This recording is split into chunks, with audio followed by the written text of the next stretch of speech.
कहते हैं भाग उनकी मदद करता है, भाग उन्हीं की मदद करता है जो अपनी मदद स्वयं करता है। हाय गाइस, मेरा नाम शुभांकर मंडल है, आप सभी का स्वागत है।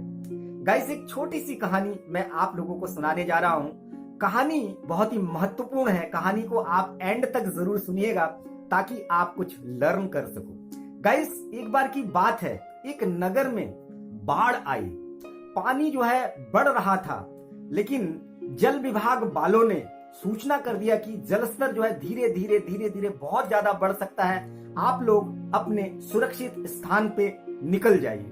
तभी क्या हुआ, वहां पर एक जीप आती है लोगों को वहां से मुसीबत से निकालने के लिए। बहुत सारे लोग जीप पे सवार होकर के वहां से निकलना शुरू कर देते हैं अपने सुरक्षित स्थान पर। लेकिन क्या हुआ दोस्तों, उस गांव में एक व्यक्ति रहता था जिसको ईश्वर पर अटूट विश्वास था।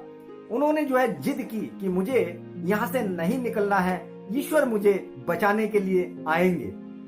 तब क्या हुआ, जलस्तर धीरे धीरे और बढ़ता चला गया। गाइस, जैसे जैसे जलस्तर बढ़ता गया, वहां पर एक नाव आई। नाव में सवार होकर के बहुत सारे लोग वहां से निकलने लगे। नाव वाले ने आवाज दिया, भाई जितने लोग मुसीबत में फंसे हुए हो, आप लोग यहाँ से निकल सकते हो अपने सुरक्षित स्थान पर। बहुत सारे लोग नाव में सवार हो गए और वहां से निकलने लगे। लेकिन वो व्यक्ति वहां पर खड़ा था, वो इंतजार कर रहा था कि भगवान आकर के मुझे बचाएगा। गाइस, जलस्तर जैसे जैसे और बढ़ता चला गया, लोग जो है अपने छतों पे खड़े थे। वहां पर क्या हुआ, एक हेलीकॉप्टर उड़ता हुआ आया और दूर से आवाज देने लगा, जितने भी लोग सुरक्षित स्थान पे निकलना चाहते हो, आप लोग हेलीकॉप्टर में सवार हो सकते हो। एक सीढ़ी नीचे गिरा दी गई। बहुत सारे लोग उस सीढ़ी के सहारे जो है हेलीकॉप्टर में चढ़ करके वहां से सुरक्षित स्थान पर निकलने लगे। लेकिन वो व्यक्ति वहां पे इंतजार कर रहा था कि भगवान आएगा, ईश्वर आएगा, मुझे बचाएगा। गाइस, वहां पर जो है पानी का स्तर धीरे धीरे बहुत ज्यादा बढ़ने लगा और वो व्यक्ति वहां पर डूब गया, अपने आप को बचा नहीं पाया जलस्तर बहुत ज्यादा बढ़ने के कारण। तब क्या हुआ, जब वो वहां स्वर्ग में पहुंचा, स्वर्ग में पहुंचने के बाद वो जो है सीधा जाकर के भगवान जी से लड़ने लगा, झगड़ने लगा और कहने लगा, ये ईश्वर, मैं आपको इतना बिलीव करता था, इतना अटूट विश्वास मैं आप पर करता था, मगर आपने मेरी जान नहीं बचाई। गाइस, वहां पर ईश्वर भगवान जो है क्या जवाब देते हैं जानते हैं आप लोग? ईश्वर बोलते हैं, अरे हे पगले, मैंने सबसे पहले वहां पर एक जीप भेजी थी। किसने भेजा था? मैंने स्वयं तुम्हें बचाने के लिए एक जीप भेजी थी, लेकिन तुम जीप पर सवार नहीं हुए थे। उसके बाद मैंने एक जलस्तर जैसे जैसे बढ़ा, वहां पर मैंने एक नाव, एक कश्ती भेजा था लोगों को बचाने के लिए। लेकिन जिन्होंने मेरी पुकार सुनकर के कश्ती में सवार हुए, उन्होंने अपनी जिंदगी बचाई। उसके बाद थर्ड पोजीशन पे फिर भी मैंने तुम्हें एक मौका दिया और वहां पर मैंने एक हेलीकॉप्टर भेजा, लेकिन आप जो है हेलीकॉप्टर में भी सवार नहीं हुए।